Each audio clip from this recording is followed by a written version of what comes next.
Makadini, Salibonani. Hello and Happy New Year, everyone. I wish I was returning to the podcast and releasing this specific episode under much better circumstances. Alas, life is very much unexpected. It is with profound sadness and a heavy heart that I must share that on January 11th, 2023, upcoming podcast guest Dr. Nyarai Paweni passed on. I have been given permission by her family to release this episode we recorded on the 22nd of April 2022, in memory of her, so that the whole world celebrates the life of the wonderful woman we knew.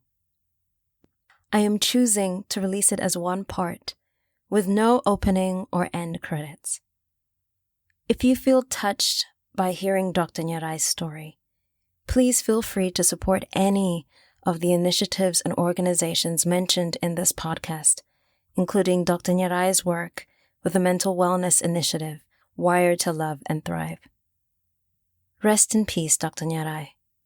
We love you and we miss you. Welcome to another episode of Zim Excellence. Today, my guest is the founding director of Sage ReStorative Health, which is built on the tenets of naturopathic medicine. Her private practice is focused on lifestyle, functional, and holistic medicine. In order to make a meaningful impact in the world and our lives, Sage ReStorative is all about enhancing wellness by focusing on holistic health, first prioritizing well-being in all its forms. She is also the co-founder of Wired to Love and Thrive, a social enterprise focused on mental wellness with an African sensitivity. She amplifies her work through the Natural Therapist Council of Zimbabwe, the Traditional Medicine Practitioners Council of Zimbabwe, and George Fleming House, a hostel for young ladies completing their education, young professionals and visitors to Harare.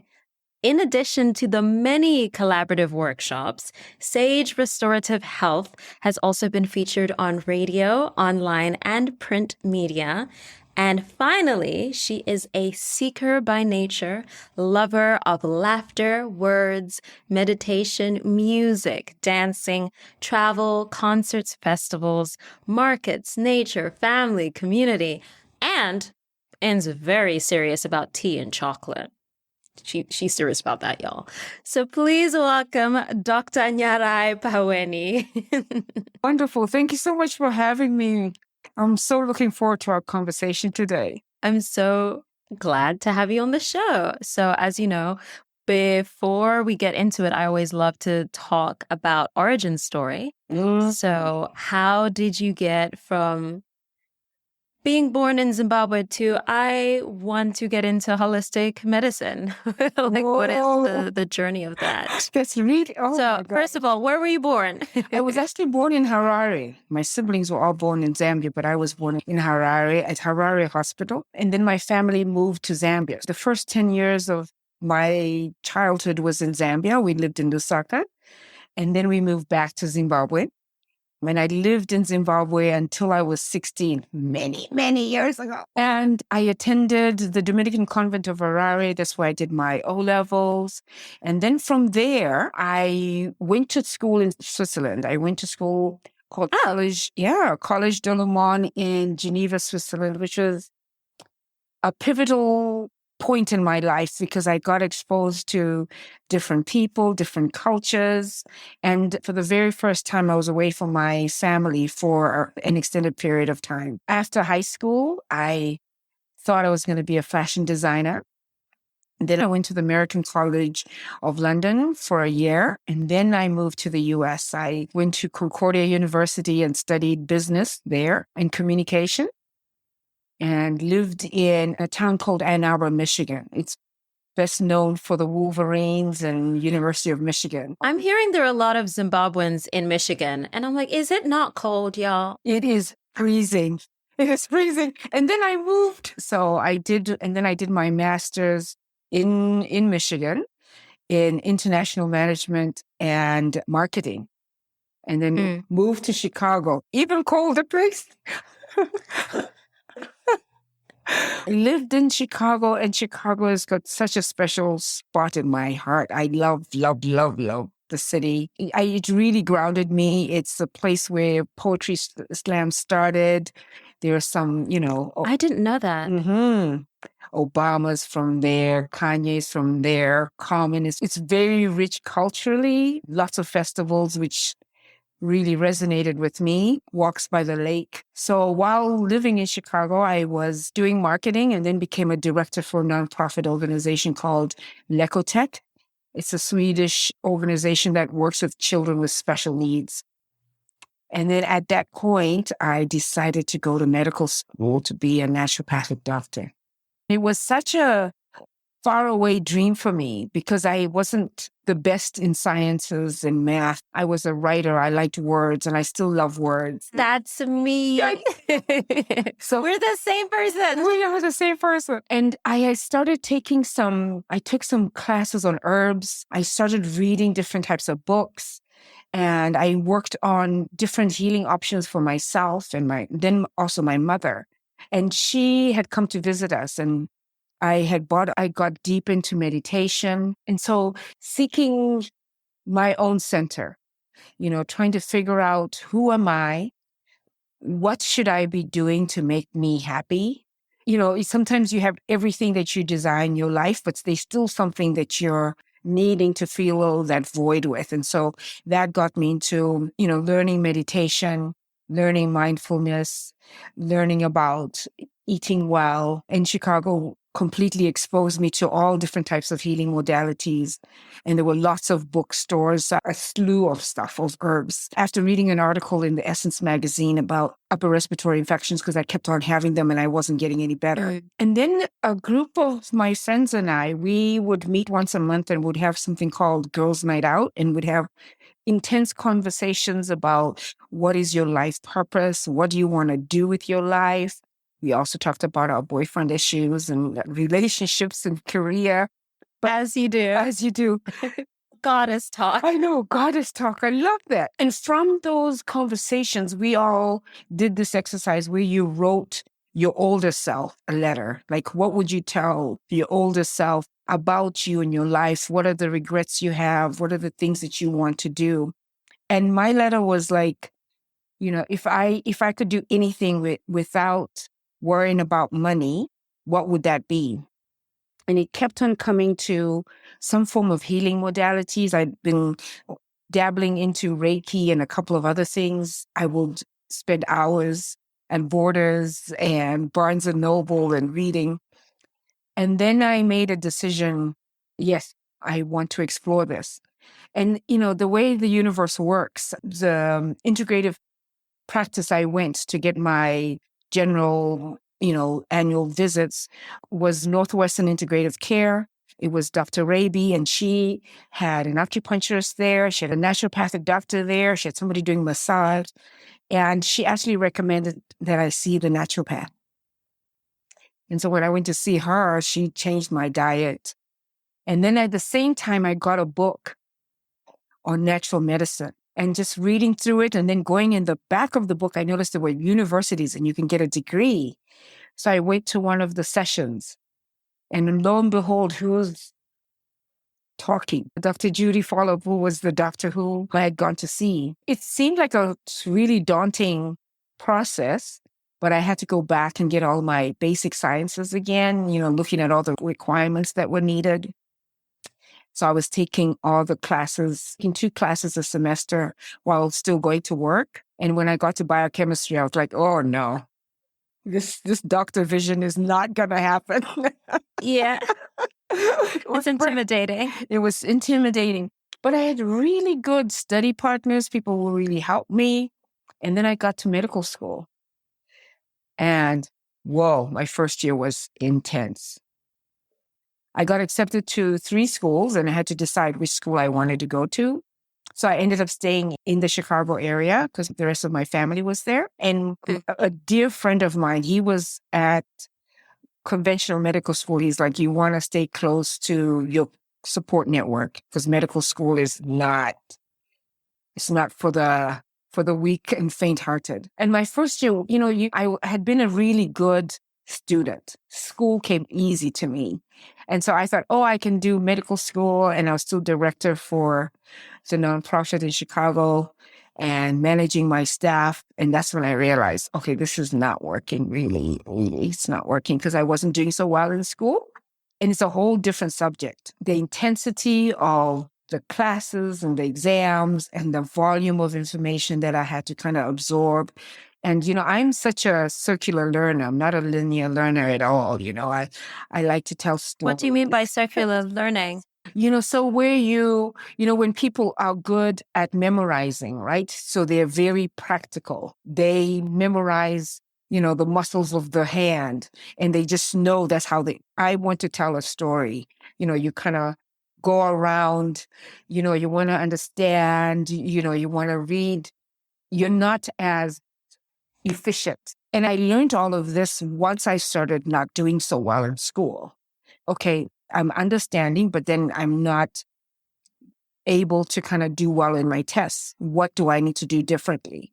So I spent a significant amount of time learning how to learn, to figuring out what type of a learner am I. Auditory learner, so I recorded the lectures. Visual learner, I had to draw and write, and I also had to do kinetic learning when you're walking around. So I spent a lot of time figuring out, like, how do people who participate in those memory contests, what do they do? How do they memorize, volumes of information? So yeah, that really helped me out because we're never really taught how to learn, really. Right? Some people are just gifted and they figure it out for themselves. But majority of people, there's no one who says, Mungai, you need to read it out loud to yourself, or you need to use mnemonics, which is stories, right? You just stumble until you figure out, okay, I did this for this test and I did well, or I'm retaining the information. So so I had to it was a lot of soul searching. I said medical school was a spiritual journey, and it was a journey of self-awareness, right? To figure out that I cannot learn if I'm only getting 3 hours of sleep. That's not how I function. So here I was with younger people. I was much older. I was in my 40s when I went to medical school.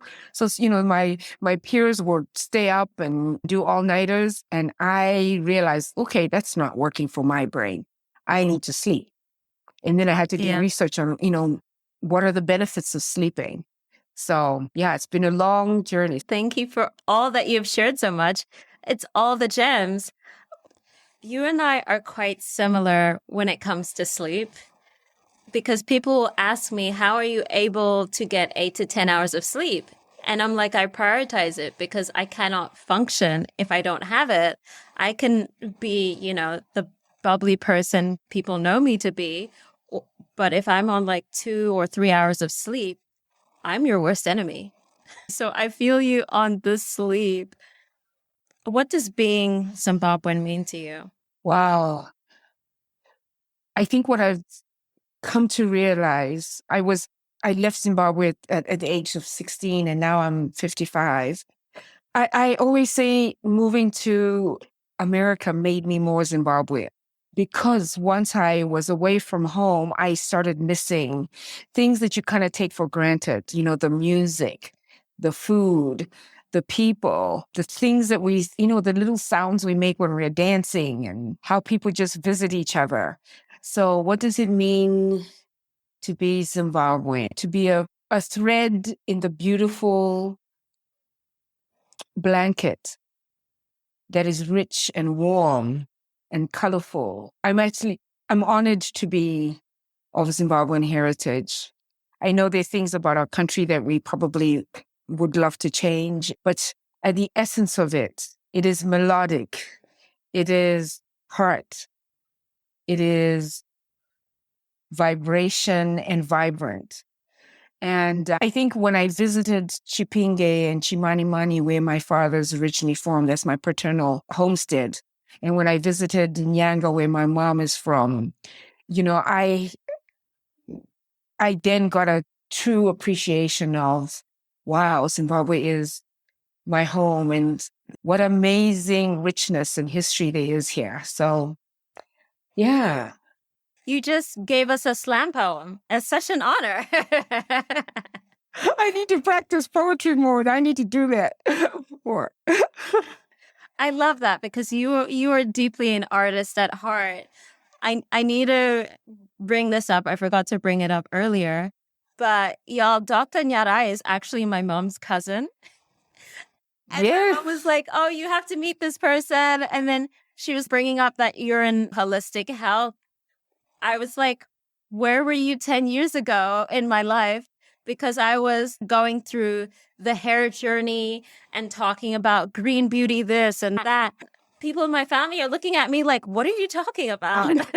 I totally feel that because even in my family, when I was like, oh, we got to eat more vegetables and drink more water and let's try these herbs. So I was like, I would say an addict, quite passionate. So I would go into all these different health food shops.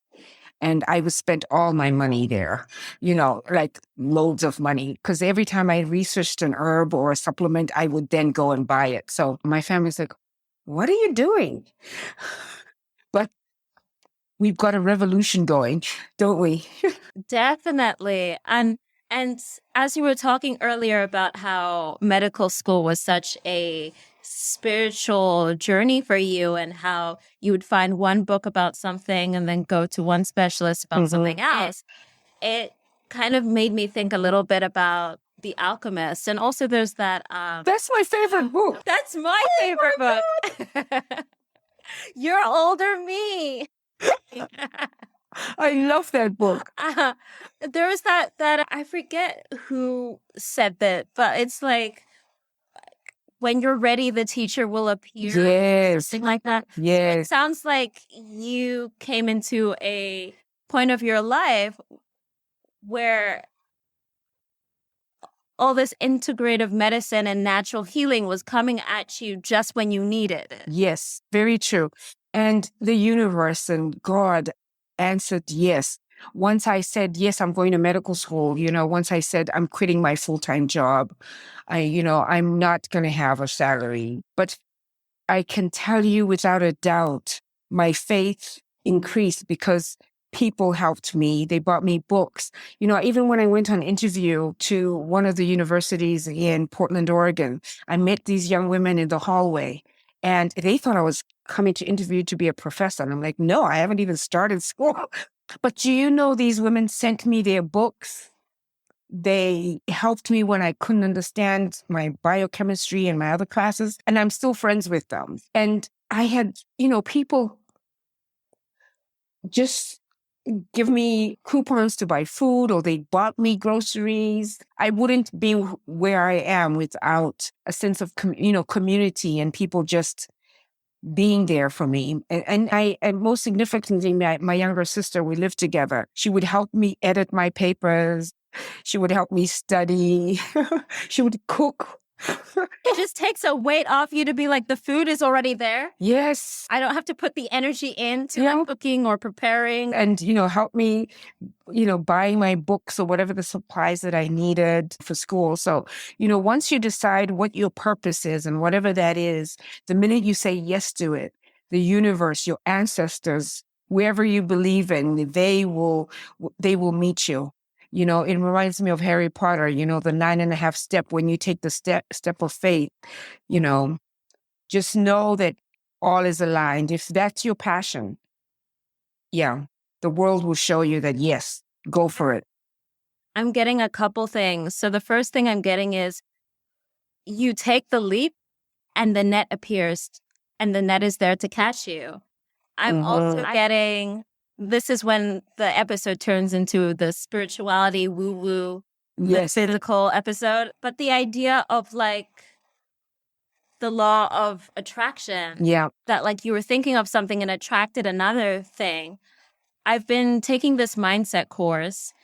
And one of the things that we learned is this idea about, we talk about the subconscious mind. So I love to share this with like everyone I meet, who I talk to or I'm close with. There's this thing called the reticular activating system. Yes. It is a stem on your brain And basically it acts as a filter because there's like I'm going to get the statistic wrong, but something like 2 million bits of information coming at you at all times. So you were talking to me right now. As you're talking to me, there's stuff happening outside your room, there's painting, there's stuff happening in my room. All of these stimulations are happening.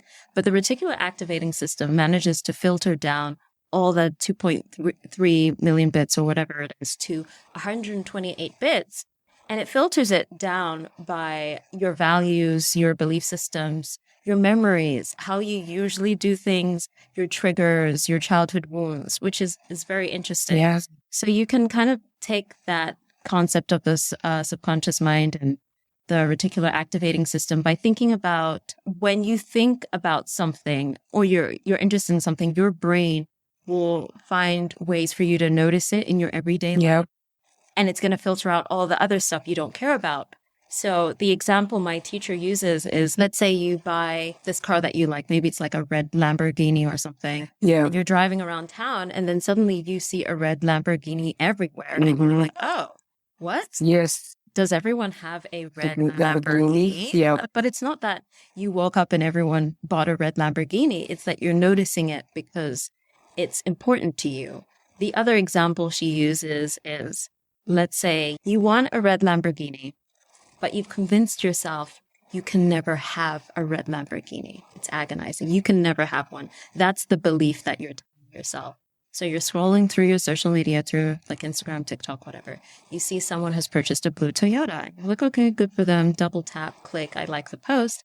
And scroll. And then you see someone with a red Lamborghini. And instantly you're so upset and you're just so jealous.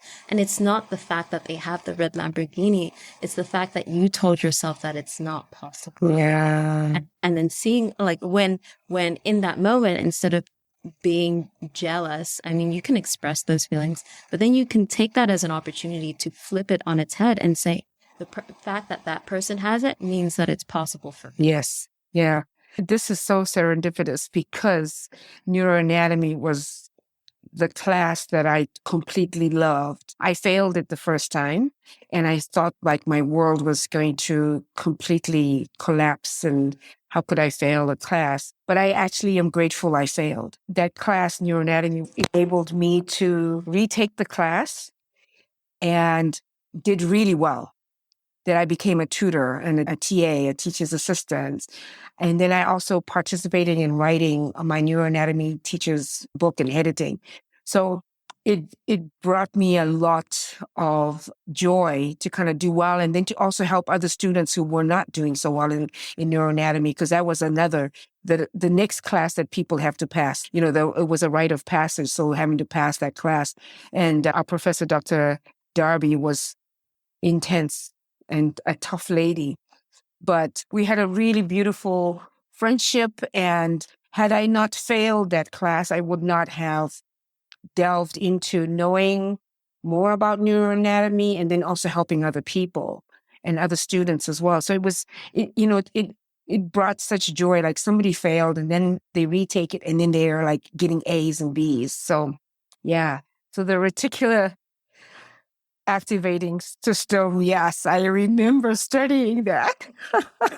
Yeah, all the stuff that I learned in the mindset course is a mixture of spirituality with neuro-linguistics programming. Oh, fantastic. Good for you. It's all about the tools. What made you relocate back to Zimbabwe and how's that experience been, life in Zim versus life in the US? And obviously coming back to Zim when you're older is completely different from how you possibly idealized it or imagined it when you were younger. Very, very true. So moved back in 2016. Unfortunately, my mom had just passed away. So I was home for her funeral and then also just to kind of work on her estate. And each time I was planning to go back, just get pulled back. I had stuff I needed to do. And not only was I grieving, but also just the challenge of being home. And I was a spoiled Chicagoan. So my first year in Zim was really tough. Tough on a couple of different fronts because I didn't have a social network except my family. So if my family wasn't around, I didn't know a whole lot of people. And, when other people know you and you don't know them, it makes it really hard in communicating, right? So I'd go somewhere and they'll be like, oh, we know you, your mom is talk about you. And I know nothing about them. So, and you know how Shona culture is, like you have all these relatives. And I would get it all confused. So I would call everybody grandpa, grandma, Sekurumbuya. That was like easy for me to kind of do that, and then people are like, no, you're not. I get that. I'll call someone Sekuru because they look old. They're in their 70s too. Yeah. And they're like, that's your child. I'm like, what? Yeah. So my first year was really challenging. Wi-Fi was kind of not so good. And I would have to speak to my sister Titsy, who was in Chicago. Like I had to speak to her like every day. Otherwise I would feel as if I wasn't connected. But gradually that changed. I had some pivotal moments where I sat with a friend of mine. She's in broadcasting and she was also doing marketing. And she sat with me and said, okay, if you were to stay, what would you want that to look like? So we kind of had a few sessions. I was really worried about my patients in Chicago because I'd left them temporarily, saying that one of my colleagues would take care of them. I had two in particular that refused. So I would have Zoom meetings and consult with them, virtually. So we sat down and really tried to figure out what's my best option. So my first year was quite challenging, driving on the opposite side of the road and then driving different places. And, when somebody would say, I would want to go someplace, a lot of people don't. They are not good with directions, right? So I would say, give me from point A to B. And most of the times, most people just know how to get to a place. They don't have an address for it. So just kind of maneuvering driving at night when there's no street lights. But what I was so happy about was eating things that I really missed. So chibage maize, I love that. Nemo. I used to eat groundnuts that are boiled because you can get those from the Chinese shop. But they were all like just trying out different foods and remembering. And yes, I came back with such an idealistic vision of home. And then when you come and then you drive around and it's just as crazy as driving in Lagos. I was like, whoa, when did this all happen? Yeah, it's frightening that most deaths in Zimbabwe and South Africa are due to car accidents. Yeah, because people create their own road rules, right? And one of the first places I went was back to my high school, Dominican convent.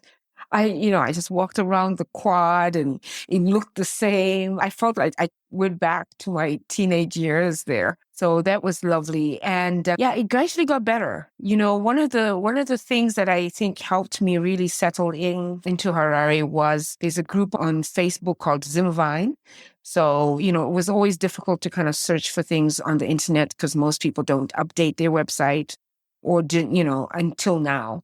It's frustrating. You have to ask around for photos. Yes. So Zimbabwe was absolutely amazing. You'd either search or pop a question and they'll tell you where to go get things. The other thing is my group, when I was still in Chicago, I belonged to Internations. It's kind of Facebook of international expats. And I would do a lot of events in Chicago with that group. And then there's Internations in Harare. And I went to a couple of events. And from there, I met some people who then we became good friends. One of them was Enya, and what she would do is once a month would meet at a different coffee shop or restaurant, and then she introduced me to some other lovely ladies. So we were able to, so that kind of really helped me get to know Harare, get to meet different people.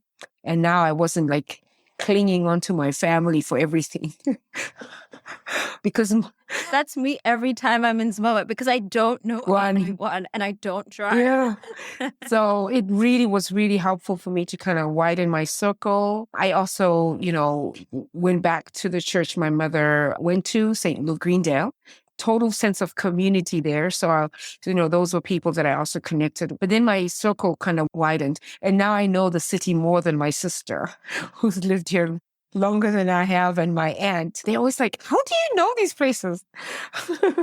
So, But the first year was a little bit bumpy. And then also you have different expectations, right? So you have expectations that you'll have water and electricity. And when then that goes, that kind of that's a hiccup. And you have to kind of figure out how are you going to move around that. And, there were silly things that I missed, like I missed my shampoo from Trader Joe. I love Whole Foods and I love Trader Joe. Trader Joe was good for all the snacks, but I love both of them. Yes, they are good for the snacks. I will take it. But the produce always goes back. Yes. There are very few people in my life who are Whole Foods people.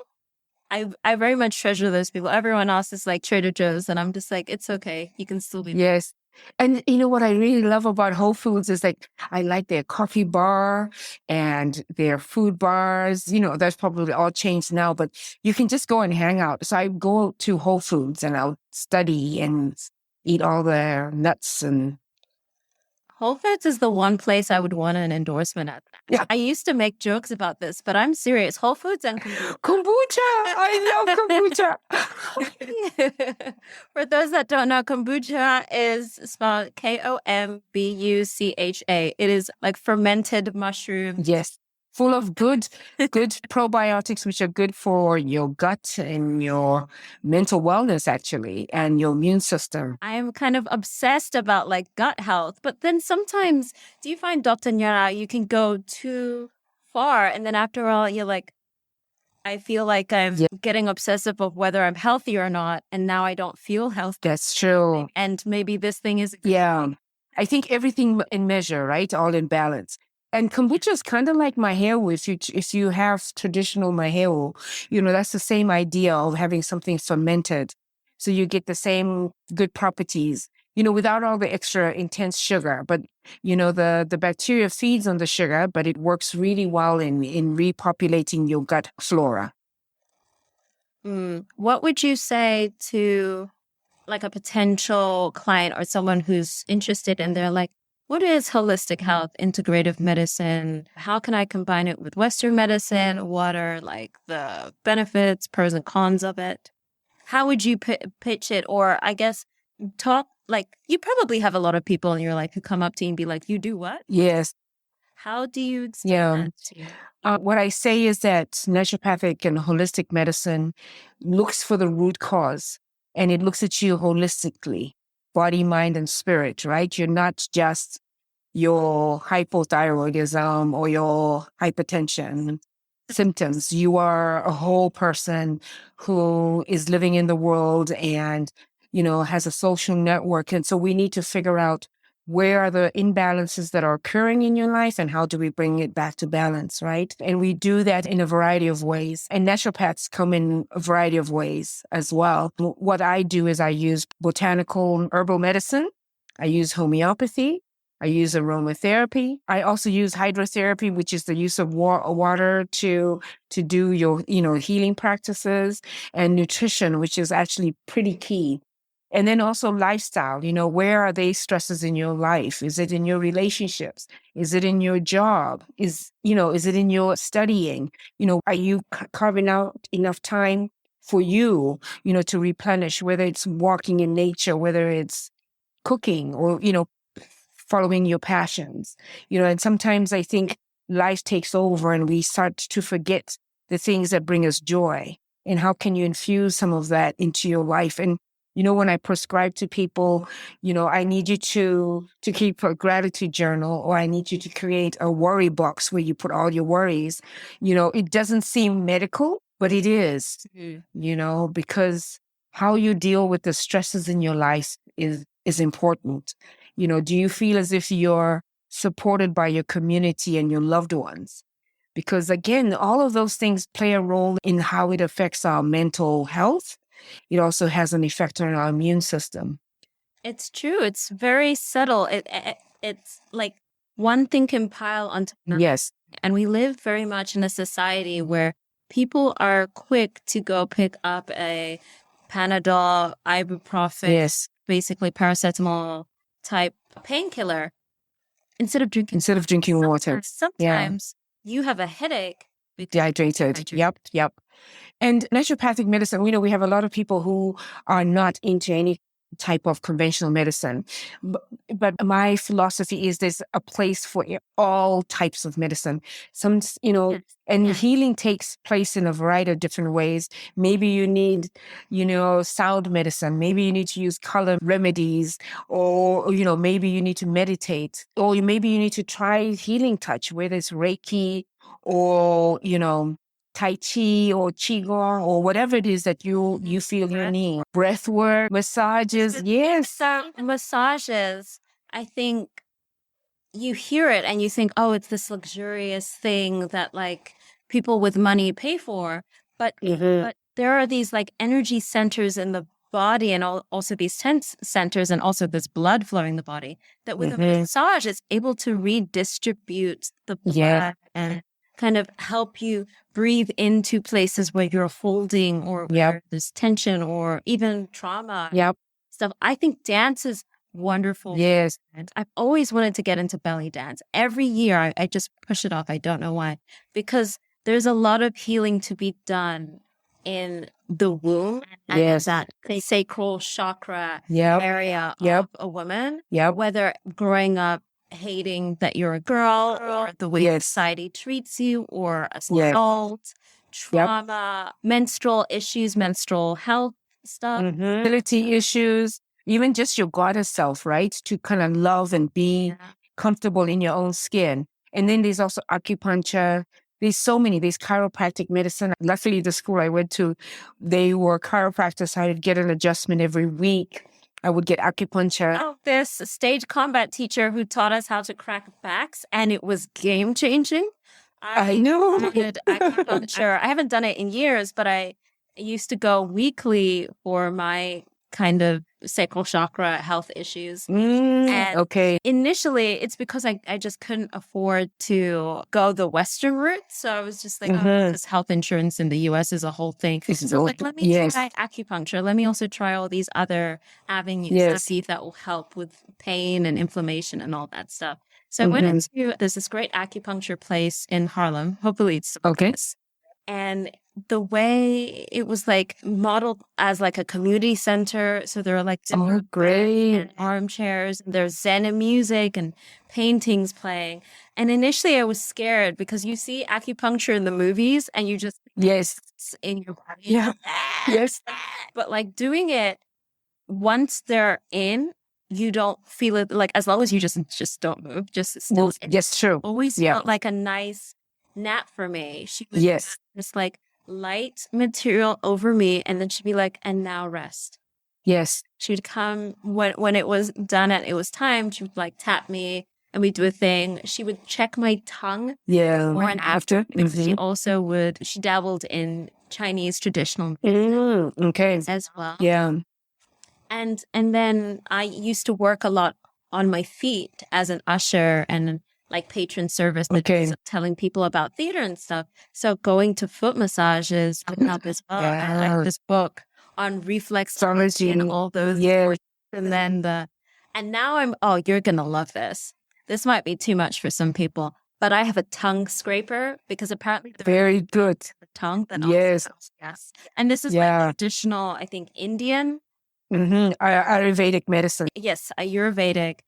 It's very interesting, the knowledge that is within indigenous communities, and how often, because we've been so pro-Western medicine in the name of science, which isn't necessarily a bad thing, we can often discredit some of these indigenous knowledge. And I think the part that's essential for people of color or African people is that we need to document. Like Chinese and Indians have done a great service to humanity by documenting all the different indigenous practices and healing modalities that they have. We have to do that. Maybe West Africa is a lot better than us, and South Africa is actually ahead of us. But, as Zimbabweans, we need to start to document all the different practices that we have, all the different herbs we have in the forest and the bushes, and the different, whether it's a grandmother in Kumusha who's healing different conditions that are happening, because there's a lot of wealth in that. What we have to remember is that medicine comes from herbs. Aspirin comes from white willow. So we have to remember these things and to kind of give homage to that, because they incredible amounts of information and things that we can appreciate and utilize from indigenous people. So where do you source your herbs and your medicines for your... Okay. So in the US, I have an online dispensary. So patients are able to I just tell them what it is that they need, and then they can order and it gets delivered to them. Here in Harare, I've got a wonderful community of practitioners. Part of the herbs that I get, a portion goes back to the smallholder farmers who are growing the herbs organically. And there are a couple of businesses that like Wild Health and then Marvel. So they are local people who are producing herbs and supplements that I get from them. And then I also have to get some from South Africa because they either don't grow here or they're difficult to get. So it's just a variety of places, and there's a beautiful community of healers or people who are into natural medicine. So we support each other and tell each other where to get things. There are some local farmers that I use, and my brother grows and my sister, they're also pretty big into growing. So they also grow some of the herbs that we use. So we use them either as a tea, we encapsulate them. So we make them into a powder and then we encapsulate, or you get them as a tincture, which is a liquid form of the remedy. So as someone who's also into mental health and sleep, self-love, self-care, all those wonderful goddess talks, how are you able to self-care for yourself when things are hard? And do you have a morning routine or practice? Yes. Okay. So I always know that I'm on the edge when I become quite agitated. And so what I do for my self-care, I meditate every morning, 30 minutes. I'm trying to increase it. When I first moved back, I had stopped. And then I realized, I'm not being a nice human being to the people around me. So I started back at 5 minutes and increased. I love listening to music. I love reading. I love time with family. That's really important to me, family and friends. While I seem quite extroverted, I'm really an introvert. So I really also treasure. I need to be by myself, away from the peoples and the peopling for like 2 days. Yeah, I need that. Especially because I can tend to take on people's thoughts. Yes. Emotions. Mm-hmm. I'm very highly sensitive. So then I have to get rid of the static noise in my brain and hear my intuition again. Yes. Yeah. Alignment. And I love going to markets. I always feel as if I don't go to a market, an outside market, that I've missed out on something for the day. I also have a group of women that I meet with. I've been meeting with them since 2016. Initially in 2016, I just felt disconnected from my holistic, natural, tribe. And I met a lovely gentleman named Richard who told me about a group of women. And so I meet them every Saturday. One of them is Del Smith. She's been a homeopath in Zimbabwe for over 40-something years. And that actually was what has saved me. And I continue to kind of honor the time that we spend. So we meet, we talk about different healing modalities. I learned more about homeopathy. I've learned a wealth of stuff about different types of healing practices. You learn a lot in medical school, but you don't know a lot. I love taking baths. I love being in water. And I also love visiting. I have like a bucket list of places that I want to visit. Went to Vic Falls. I like to go hiking and just being out in nature. And one thing that I haven't been doing as well is journaling. I used to be a big journaler. I was listening to Oprah talking about how, she does all these different types of journaling. And I was like, I need to get back into that because I used to be really intense about doing morning pages. I don't know if you ever read The Artist's Way. I have. Oh, girl. I know. So I need to go back to doing morning pages. And I used to also, in Chicago, I was part of a writing group. And it was, that group really inspired me. I'm still very good friends with all the guys that I was meeting with on Saturdays and writing. Yeah, so writing is important to me. So I really need to get back into journaling. And then I also love walking. I take walks. I'm not a very good runner. Same. Meditative walks, I just put music in and I walk around New York. I take myself on an adventure with the sound. Yes. Oh, you're going to Yes. this. I do this thing that I thought I made up. So I found out that Thursday is like Jupiter Day, and Jupiter is the planet of prosperity. So I said to myself, I want to have a day of personal prosperity where I just like make all my dreams come true and do all the manifesting. And I was like, well, I'm going to have to make that Thursday. I need to ensure I'm never stressed out on a Thursday. So I set that day aside and it became like one of my days off when I had like more of a regular job going. So every Thursday or some of the Thursdays, I would go and treat myself to a movie. Oh, yes. And there's this lovely movie theater I love to go to that's opposite of Barnes & Noble.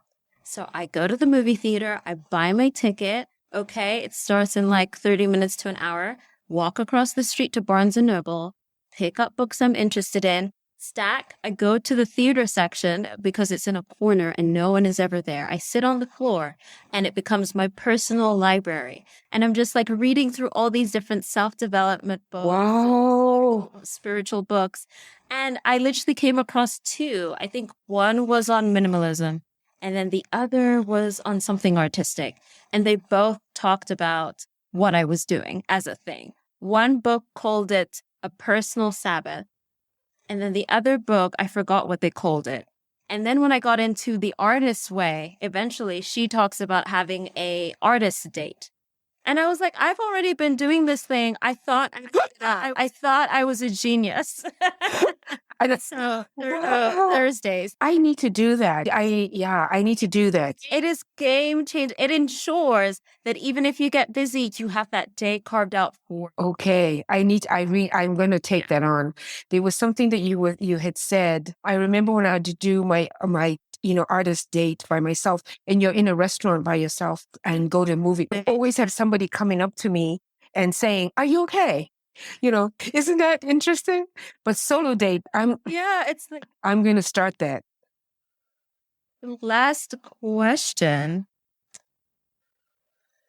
What advice would you have for someone listening right now who might be thinking, I want to do what Dr. Nyarai does, but I'm not quite sure where to start? Are there any resources, whether there are courses, organizations, books, websites that you could recommend? And then, Hey, what I would say is listen to the whispers that come to you, the things that bring you delight and joy, the things that you do effortlessly, that you just wake up and would do. Naturopathic medicine fills my soul, but there's so many different things that you could do. You could be a reflexologist, you could do acupuncture, find the healing modality that you want to take on. The beautiful thing with technology is that you can go on YouTube, you can Google. For naturopathic medicine, there's the Association of Naturopathic Physicians, where you can go on there and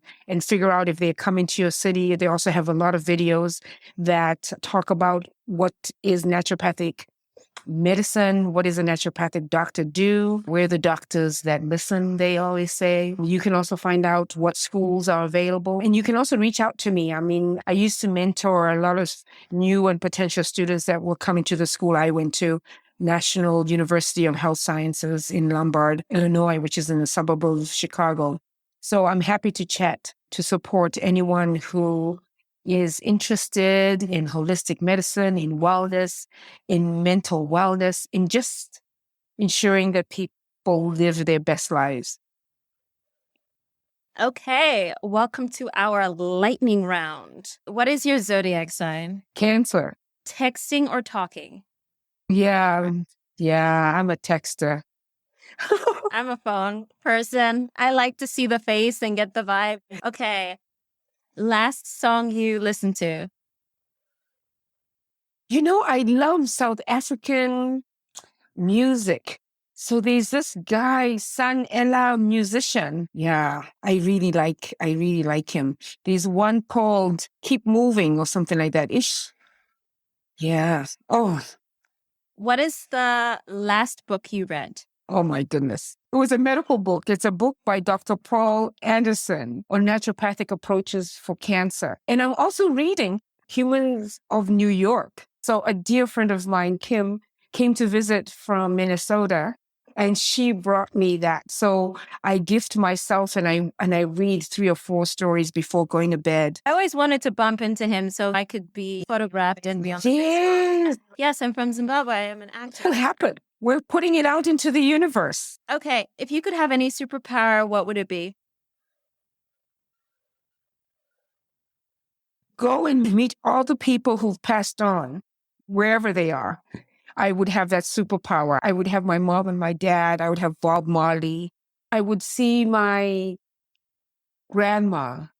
We never met, but I have absolute connection to her and my grandfather on my maternal side. I would just want to kind of sit with them and ask them, about their lives. So yeah, that would be the superpower that I would have. I love that. Do you have a favorite essential oil or herb? Yeah, so my essential oil is not actually an oil, it's sage. It's the white sage that you use as smudging. I love that. And the herb that I like, it's a toss-up between oregano and ashwagandha. Ashwagandha is a Ayurvedic herb that's used for energy, stress management, hormonal balancing. Yeah, I love that. Do you have a favorite Zimbabwean musician? Ooh, toss-up. I loved all of them with Tukudzi, and I loved Chioniso. And I loved them because they would come to Chicago and we'd see them, and then would have sadza with them afterwards. So yeah, they are probably my favorites, but there's so many really good artists.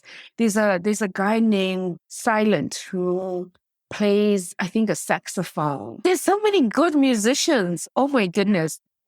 Do you have a favorite Zimbabwean childhood snack? Flaky and crunchy. I used to love those. It's time for the most controversial question. Are you ready? Yes. Mazoe orange versus Mazoe green. Mazoe green. Okay, power statement time. I am Zim Excellence because blank. I am Zim Excellence because I have a beautiful cousin. I am Zim Excellence because I am passionate about the work I do in wellness.